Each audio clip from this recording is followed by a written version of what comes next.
Je te la repose. Est-ce que tu penses que là, on vit quelque chose qui va éclater ou ça va s'inscrire dans la durée? Oui, ça va Certain. éclater. Ok, Ça va éclater parce que comme tout éclate. C'est-à-dire ça va que, éclater. je sais pas moi, le meilleur exemple à l'époque, c'était vraiment des guerres, mais l'histoire des courses. Aujourd'hui, pour ce 3e épisode, on rencontre une pépite de l'univers de l'IA et particulièrement du vibe coding. C'est l'un des créateurs de Taskmaster, qui est un repo GitHub open source à plus de 23 000 ratings étoiles. J'espère que vous allez passer un bon moment en notre compagnie. À tout de suite. Là, c'est une dinguerie. Je suis avec quelqu'un qui est pas très connu, mais qui a fait quelque chose dans le monde du vibe coding qui est incroyable. Et je suis vraiment ravi de te recevoir, Ralph, parce qu'aujourd'hui, tu es avec ton équipe auteur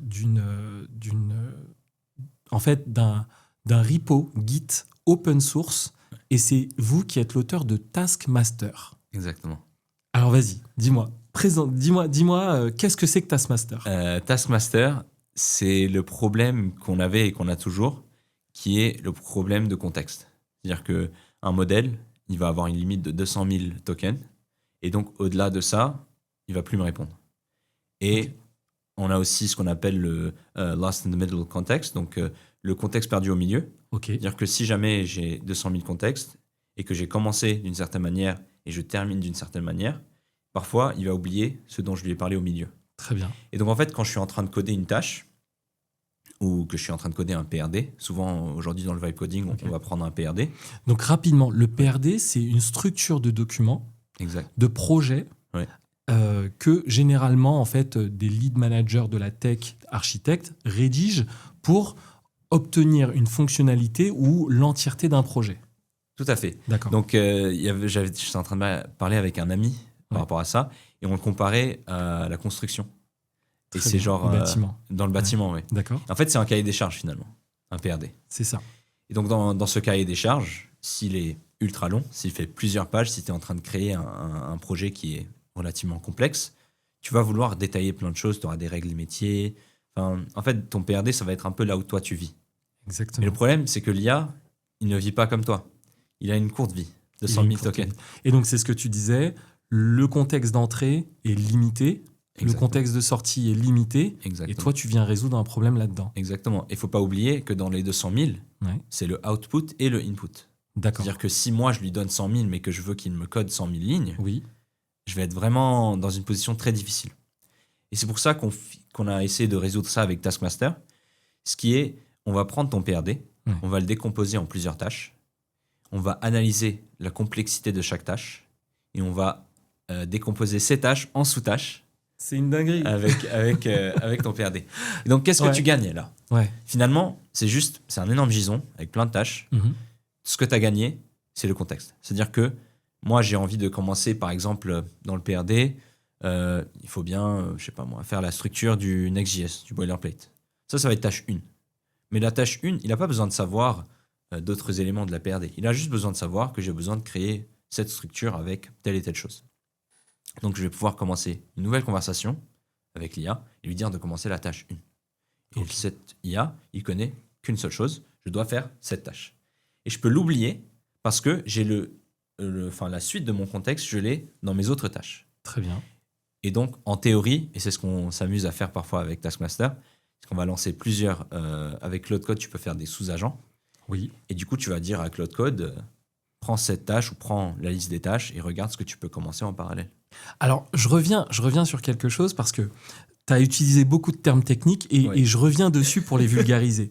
Ok. Taskmaster aujourd'hui, Ouais. pour ceux qui connaissent, et en fait c'est très connu, mais beaucoup de gens ne savent pas ce que c'est, c'est finalement une forme de surcouche à Claude Code. Donc vous venez orchestrer Claude Code. Vous pouvez vous brancher finalement sur un agentique, un assistant de code, Absolument. pour récupérer finalement une entrée qui sera un PRD et venir créer des tâches et des sous-tâches pour exécuter l'entièreté d'une application souhaitée à environ 90%, 100%. on avait une personne avec nous dans l'entreprise. Oui. Il s'appelle Carlos. Ok. Carlos, il est Head of Design dans une boîte Très bien. auparavant. Donc, pas très technique. Oui. Mais du coup, il s'est mis un jour, on a envie de créer la suite de Taskmaster, on a envie de créer la boîte qui va venir englober Taskmaster. Donc, il se dit, il faut bien que je sache comment utiliser Taskmaster. Et ce qu'il a fait, c'est qu'il a écrit un PRD. Ok. Et il a fait ce qu'il faut sur Taskmaster, décomposer la tâche, parser le PRD, donc décomposition en tâches du PRD, et il s'est lancé. Très Et bien. en un week-end, il avait un très beau produit.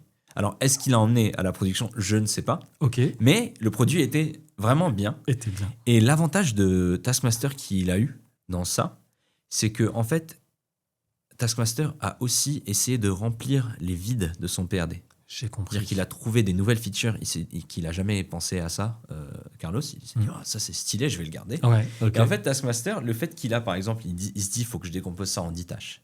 Mais le PRD est trop court ou trop scopé. Oui. Bah, je vais créer d'autres tâches qui remplissent les besoins Automatiquement. par rapport à ce que moi, je pense être le besoin. Ok. Moi, alors, je sais pas si tout le monde suit, mais en fait, ça envoie trop de valeur. Mais je vais revenir sur quelque chose de base. Ouais. Ralph, qui es-tu ?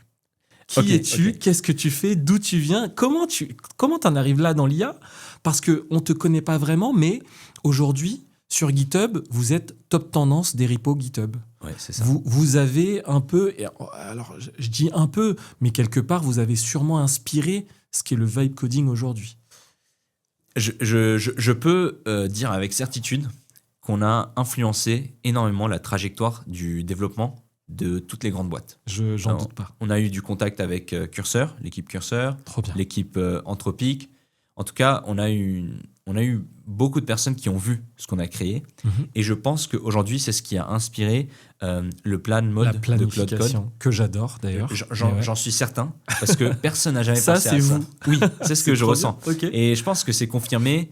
En tout cas, quand on a parlé avec l'équipe Cursor, on a senti que voilà, Que ils Taskmaster connaissaient a eu votre de ligne de code, l'influence. quoi. Exactement. Et donc, Cursor, ils ont lancé leur truc de planification aussi récemment. Ouais, tout à fait. Enfin, vraiment, on voit énormément de tendances vers la planification qui n'était pas là de base. Et moi, j'ai une anecdote là-dessus, parce que quand c'est sorti, tu vois, je t'ai rencontré quelques jours plus tard, mais quand c'est sorti, la planification, pour moi, c'était la chose la plus importante en vibe coding. Et vous, déjà, depuis, ça fait combien de mois que vous travaillez dessus déjà ? Fin mars, début avril. Déjà fin mars. Ouais. Et aujourd'hui, vous avez touché combien de populations avec ce repo Git open source ? Population, à un moment, on touchait genre 5000 visiteurs uniques par jour Ah ouais. sur le repo. Mais en termes de téléchargement, là, on va bientôt dépasser les 1 million de téléchargements. 1 million de sur- téléchargements sur un repo sur open source Taskmaster, ouais. en moins de Là, 9 ça mois. fait- Quoi. Ouais, oui, c'est vrai. Énorme. Ralph, dis-moi qui tu es. Donc, je sais même pas comment me décrire. J'ai fait plein de choses dans ma vie. J'ai commencé à coder quand j'avais 15 ans. 15 ans. J'ai fait plein de choses, mais je suis jamais allé à une école d'ingénieur en informatique, tu vois. Ok. Mais je suis une personne qui a toujours été autodidacte et j'ai toujours voulu apprendre par moi-même. Et quand je suis curieux par rapport à quelque chose, je peux tout lâcher juste pour me concentrer dessus. Et je suis vraiment très curieux. C'est genre, La je vais pas curiosité, m'arrêter. c'est la meilleure forme d'intelligence. Sachez-le. Donc, je vais pas m'arrêter Je vais pas m'arrêter, comment dire, à ah bah ça c'est comme ça, tiens. Je vais me dire, ok, pourquoi c'est comme ça ? Qu'est-ce qu'on peut mieux faire ? Comment on peut l'optimiser ? Et donc, en fait, chaque 6 mois, aujourd'hui c'est un peu plus courant, mais chaque X mois ou X jours, il y a un truc nouveau qui sort. Il y a une nouvelle tendance. Clairement. Et le problème, c'est qu'on tombe souvent dans cet aspect de shining object. C'est-à-dire que Exactement. on va voir exactement. Donc on va passer d'un truc à un autre, et on va tout le temps sauter parce qu'on est dans une tendance de hyper stimulation. Tout à fait. Moi le premier. Moi aussi. Donc c'est vraiment très compliqué de choisir. Ok, je vais me concentrer sur ça pendant un nombre de temps irraisonnable pour arriver à mon objectif. Et donc à l'époque, il y avait quoi ? Il y avait les NFT qui sont sortis, il y avait la crypto. Et à chaque fois, je questionnais, je disais, est-ce que c'est ça le bon truc sur lequel je dois me lancer ? Est-ce que c'est ça ? À chaque fois. Mais au final, je pense qu'une bonne règle d'or pour un humain, c'est qu'il faut se concentrer sur ce qu'il comprend. C'est-à-dire que moi, je comprenais la crypto, mais pas suffisamment pour comprendre à quoi servent les NFT, par exemple. Compris. Et tout le monde disait, c'est la prochaine tendance, il faut sauter dessus, etc. J'ai décidé de ne pas le faire. Par contre, quand l'IA est venue, j'ai vu ça et je me suis dit, ça, c'est plus qu'une tendance. Ça, j'ai l'impression que ça touche au côté les années 2000, le dot-com, la bulle dot-com. Exactement. La bulle .com. Mais là, on se pose la question, est-ce qu'en ce moment, on vit une bulle de l'IA ? C'est vraiment un débat qui est en train de s'ouvrir en ce moment. Je te la repose. Est-ce que tu penses que là, on vit quelque chose qui va éclater ou ça va s'inscrire dans la durée ? Oui, ça va Certain. éclater. Ok, Ça va éclater parce que comme tout éclate. C'est-à-dire ça va que, éclater. je sais pas moi, le meilleur exemple à l'époque, c'était vraiment des guerres, mais l'histoire des courses. Tu sais, pour pouvoir avoir tes courses chez toi. Oui, oui, Bah, oui. il y avait 6 ou 7 boîtes à Paris Exactement. qui se battaient et qui donnaient des pourcentages de 50% ou 60%. Pour se faire livrer les courses alimentaires. Exactement. Et ça, c'est une De bulle, proximité. petite bulle, mais qui a explosé et aujourd'hui, on n'a que quelques acteurs. Tout à fait. Et ça va être le cas en IA, Ok. mais pas pour les mêmes raisons. Moi, je pense que la bulle IA, même si elle explose, il y aura certaines boîtes qui vont toujours être là. Parce qu'en fait, comme tout, quand tu crées quelque chose qui est tendance, mais qui est utile, il reste, même s'il y a une bulle qui s'explose. Ça veut dire que ce que Anthropic ou OpenAI ils ont créé, c'est quelque chose de super utile. Donc Bien même sûr. si la bulle s'explose, elle sera quand même utilisée. Très bien.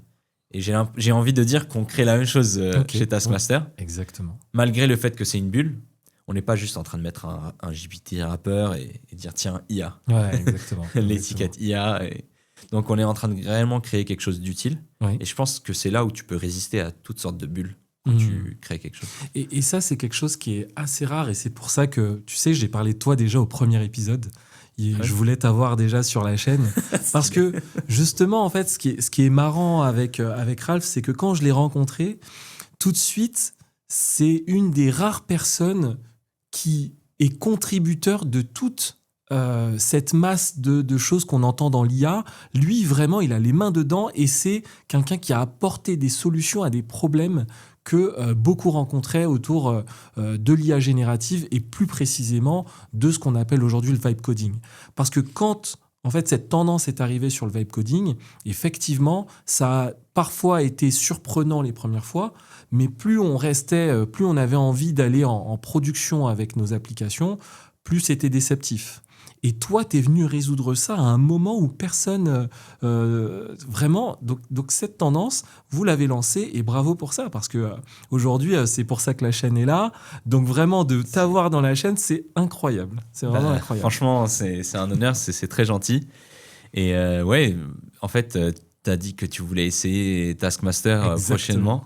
Mm. Bah, je t'en parlais la dernière fois, mais là, on l'a officiellement sorti. Oui. C'était le TDD Workflow. Ah oui, ça y est. Exact. Je me souviens. Qu'on appelle autopilote. du coup. Alors, TDD, pour ceux qui ne l'ont pas, Test Dev Driven.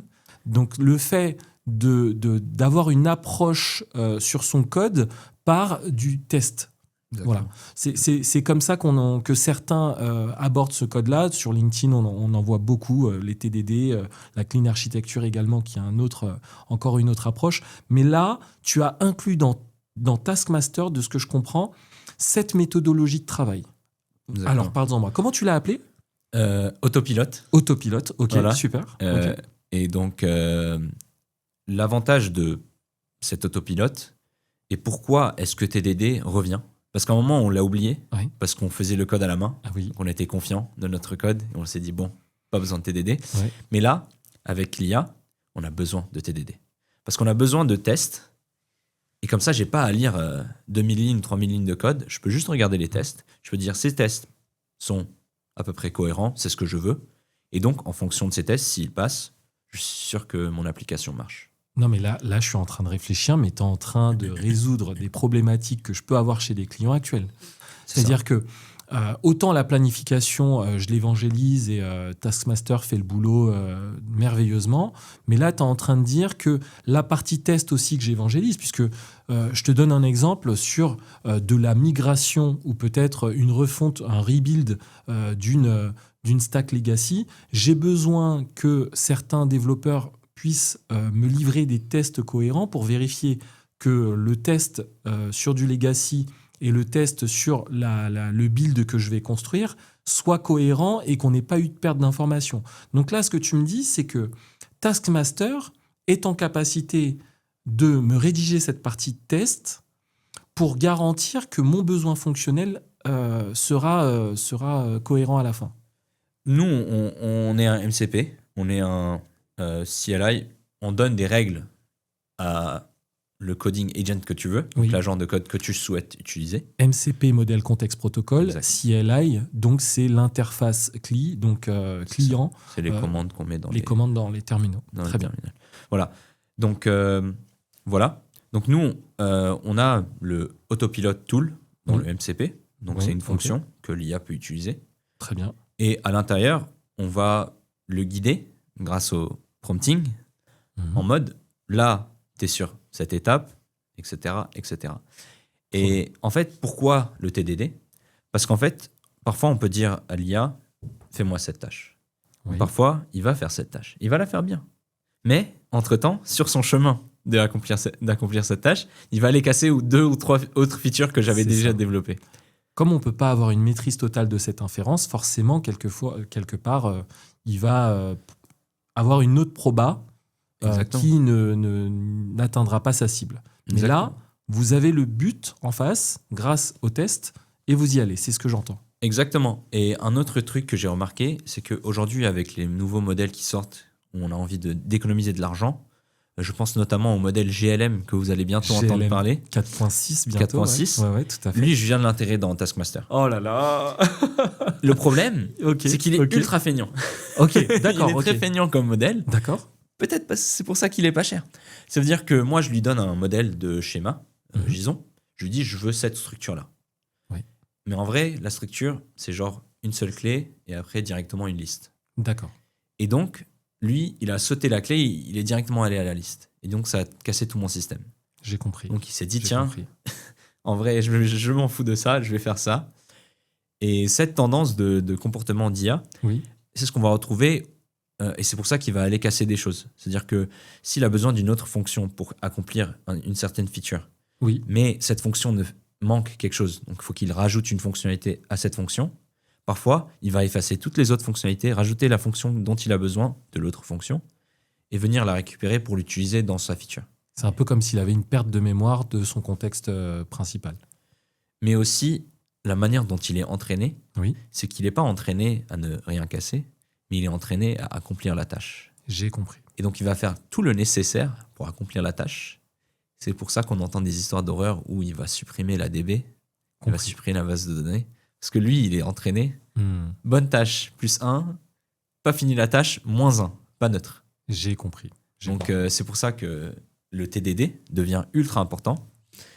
Et le TDD, donc, ce que ça va être, on a 3 phases. J'essaye de rentrer dans la technique pour mieux comprendre le TDD. On a 3 phases. La phase rouge. Oui. La phase où je crée mes tests, mais que je sais qu'ils vont être rouges parce que je n'ai pas encore implémenté le code qui va venir résoudre les tests. Oui. Le vert, d'accord, où je vais faire le code nécessaire pour accomplir les tests, pour les avoir en vert. Ensuite, nous, dans Taskmaster, on a la 3e étape qui est le commit. Donc, d'accord, super. Push mes changements. Ok. Pourquoi ? Parce que on essaye d'être ultra scopé. C'est-à-dire que pour la tâche 1 qui a 3 sous-tâches, chaque commit sera une sous-tâche. Comme ça, quand tu reviews la PR, tu vois le commit, tu vois, sous-tâche, qu'est-ce qu'il a fait là ? Comme ça rend le review d'une PR plus simple. Très bien. Parce que je pense, la nouvelle problématique actuelle, c'est que Spotify, 70% de leur code est généré par l'IA. 70%, tu dis ? C'était 50, mais c'est monté à 70. Super, ok. Cloud Code, 90%. 90%, on utilise Cloud Code tous les jours et tu me dis que c'est 90% généré par l'IA. Exactement. Okay. Leurs développeurs internes, c'est des seniors. Oui. Leur objectif, chaque jour, c'est de sortir 5 PR par jour. C'est-à-dire que c'est plus des codeurs, mais des code reviewers. D'accord. Donc, ils reviewent le code. Si le code est bon, il merge. Oh là là, c'est incroyable. Ok. Et donc, face à une situation où tu n'es plus en train d'écrire du code, mais tu es en train de review le code, sûrement, tu es un humain. Oui, tu vas rater des détails. effectivement. Et c'est là où le TDD ou les tests vont t'aider. Mais quelque part, là, de ce que j'entends, c'est que tu vas... Alors, est-ce que tu es sûr que ça vient les aider ou carrément, finalement, tu retires aussi leur tâche de review? Quelque part, tu viendras faire cette review à leur place. Il y a une étape que j'ai enlevée de D'accord. Taskmaster, mais que je vais peut-être rajouter. OK. Et en fait, le vrai TDD, c'est Mhm. 3 étapes en dehors du commit. C'est le rouge, le vert et le refactor. Le refactor. Exactement. D'accord. Il faut nettoyer ton code après avoir accompli certains tests, Mhm. parce qu'il y a des cas où tu es en train d'utiliser une fonction qui existe déjà, tu es en train de... Enfin, voilà, il y a plein de raisons pourquoi ton code ne peut pas être efficace. Et dans ça, il y a 2 écoles, j'ai remarqué, entre les développeurs. Il y en a qui disent, le code, c'est plus important, il faut plus le lire. Juste, tu dis à l'IA de faire ça, et si c'est cassé, tu dis à l'IA de le régler. Comme ça, tu n'as plus besoin de comprendre ta propre code base. OK, ouais.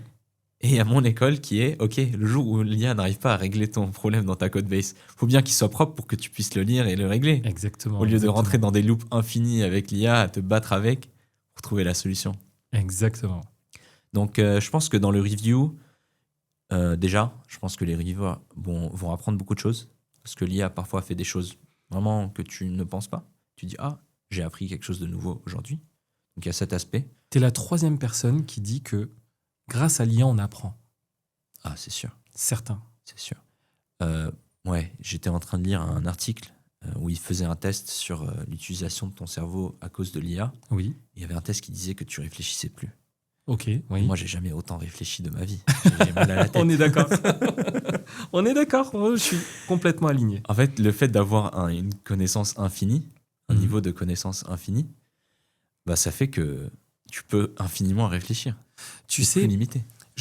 ça me permet de rebondir sur une anecdote parce que récemment, j'ai donné une formation devant une 30aine de personnes justement sur l'IA. Donc, c'est une population de seniors qui avaient besoin d'être onboardés sur les sujets d'IA, Gemini. Leur crainte à eux, c'était de se dire oui, mais si on est assisté de cette manière-là, est-ce que finalement, on n'est pas en train d'abrutir la population à utiliser ces outils? Et effectivement, moi, j'ai une réponse qui était inverse en disant que, exactement aligné comme là tu le dis, j'ai appris tellement de choses en un laps de temps très court que je peux vous dire qu'aujourd'hui, je suis plus compétent avec l'IA qu'il y a 6 mois. Donc ça, c'est ce que tu es en train de me partager là aussi. Moi, si je connais pas quelque chose, je vais aller sur Google, certes, si je trouve que la réponse de Claude Code n'est pas suffisamment poussée. Par contre, je vais prendre la réponse et je vais repartir dans Claude Code. Et je vais lui dire ça et je vais lui poser d'autres questions. En fait, le fait d'avoir la capacité d'avoir une conversation avec quelqu'un qui a une connaissance infinie, ça rend l'apprentissage Ludique, ouais, plus facile. plus intéressant aussi. Par exemple, Entendu. aujourd'hui, là, avant de venir, j'étais en train d'optimiser mon portfolio Ok, de bourse. très bien, entendu. Financier. Exact. Donc j'étais en train de poser des questions à Claude et il m'a appris des choses qui auraient pu me l'apprendre. Si j'allais sur Google, peut-être je serais tombé sur un forum. Tout à fait. Je sais pas. Entendu.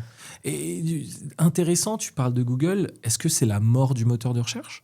Non, c'est la revie du moteur de recherche. Ah oui, d'accord, ok.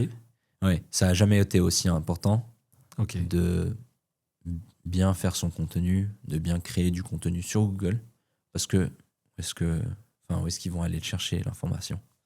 Bien sûr, bien sûr.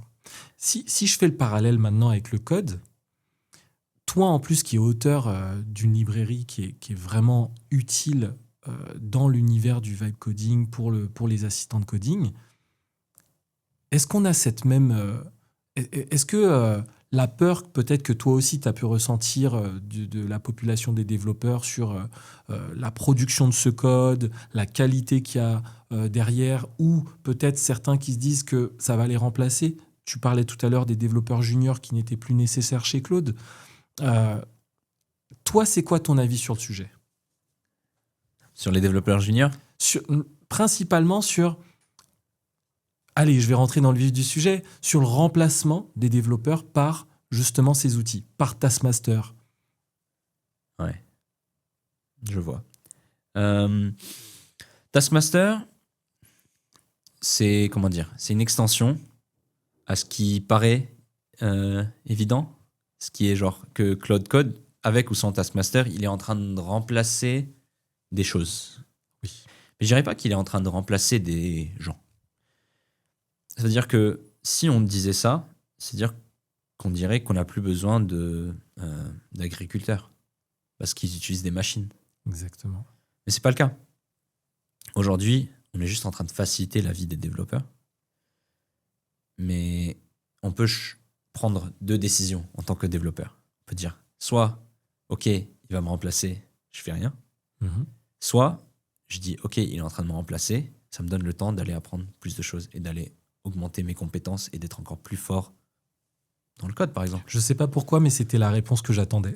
C'est-à-dire que Très moi, bien. pendant que je code, Mm. en même temps, j'arrive à apprendre sur AI SDK, apprendre sur comment Ouais. fonctionne l'IA, le context window, comment optimiser le contexte, Mhm. comment créer un flow d'agents Exactement. aussi. Ça, c'est une énorme problématique qu'on est en train d'essayer de résoudre à l'intérieur de la boîte actuellement. C'est comment faire en sorte d'accomplir la tâche correctement. C'est-à-dire que l'utilisateur, il me pose une question. Il faut que je lui réponde. Ouais.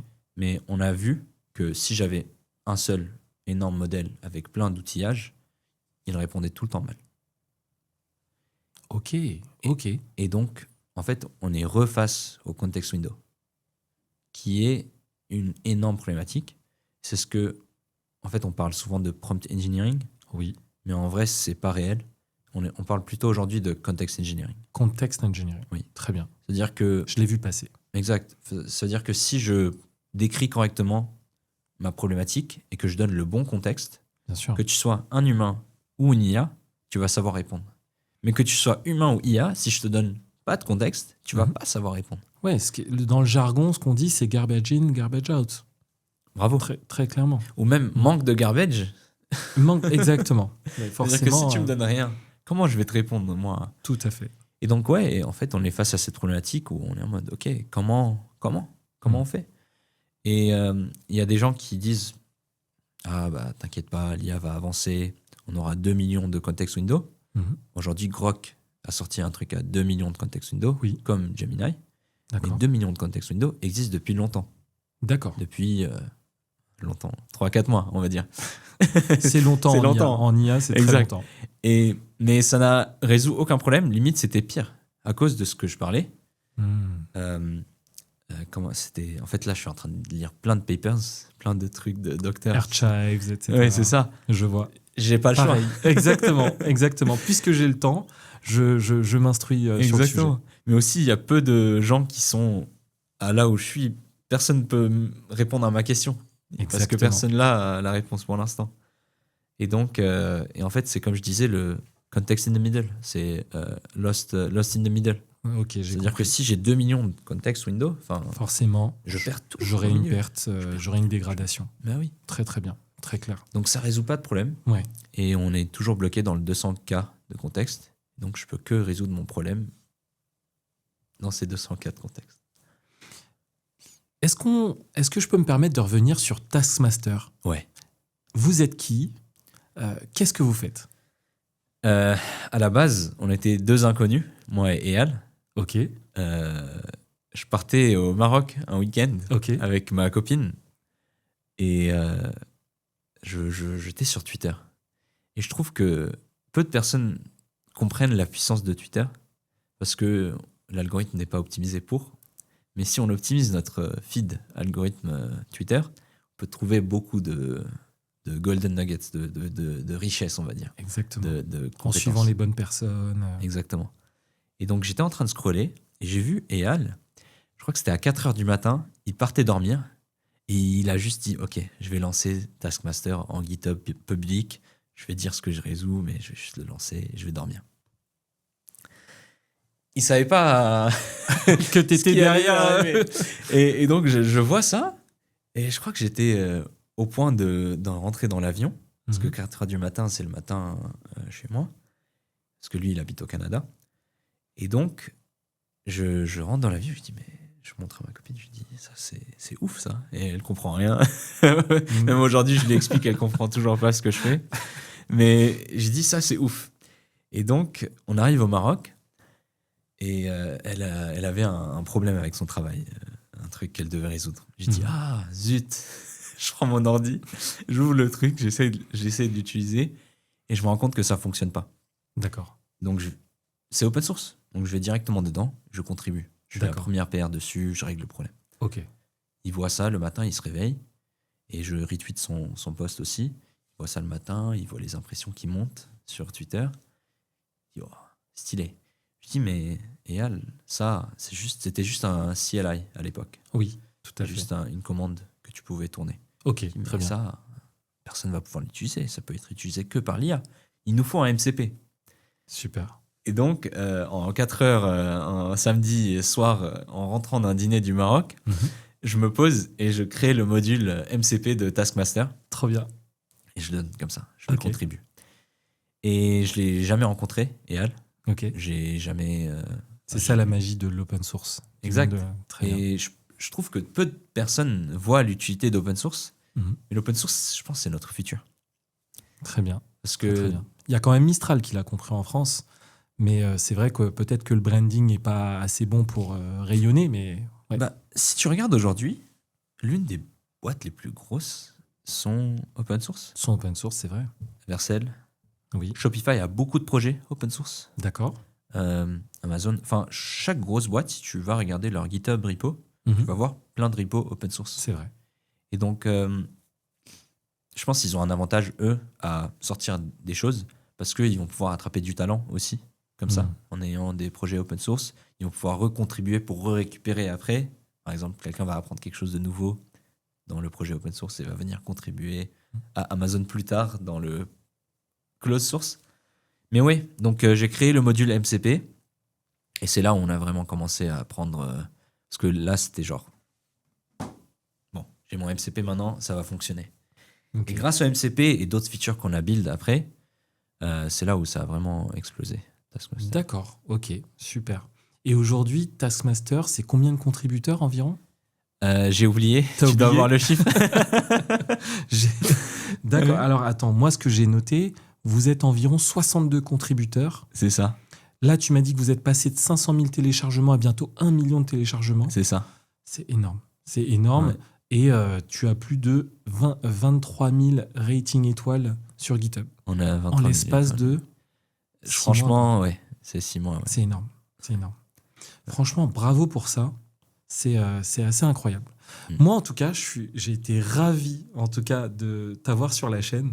Okay. Tu nous as apporté beaucoup, beaucoup de valeur. Et en fait, ton initiative, pour moi, au sein de la communauté dev en France, c'est une initiative qui est assez inspirante parce que, en fait, tu contribues, toi, dans cet univers un peu qui peut faire polémique, qui peut faire peur à certains.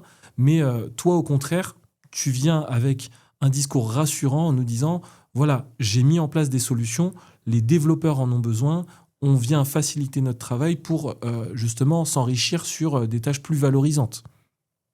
C'est ça. C'est ce que j'entends. Et justement, je voulais revenir sur le sujet des juniors devs. Ça, c'est une grosse problématique, on va dire, pour eux. Très bien. Comment on va trouver notre boulot, comment on va faire. C'est ça. Et moi, je pense, mon message pour eux, c'est d'aller faire des projets. De faire des projets. Ouais, d'aller...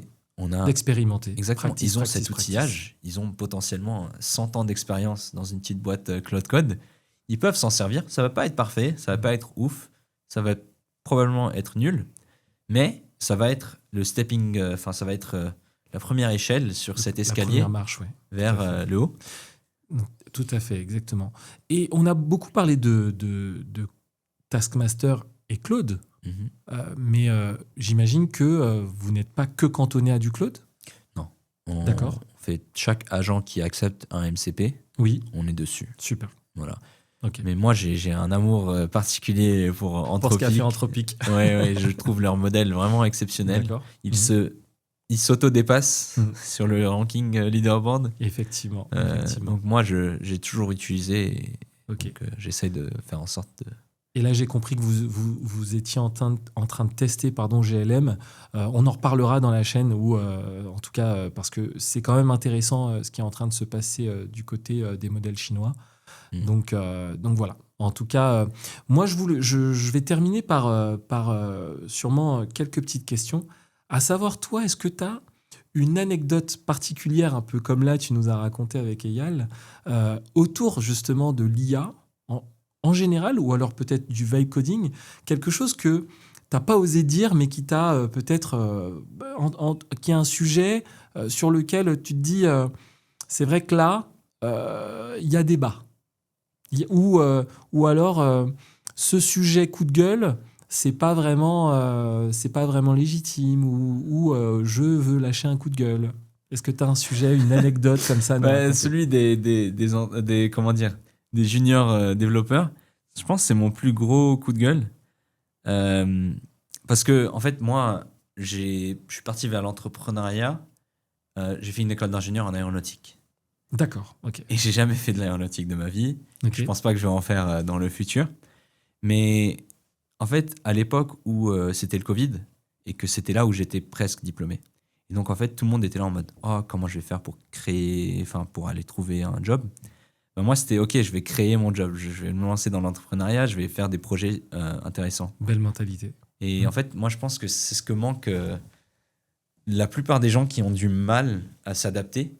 C'est parce qu'ils n'ont pas envie. Et donc, quand on a envie, on va faire des projets, on va faire plein de choses.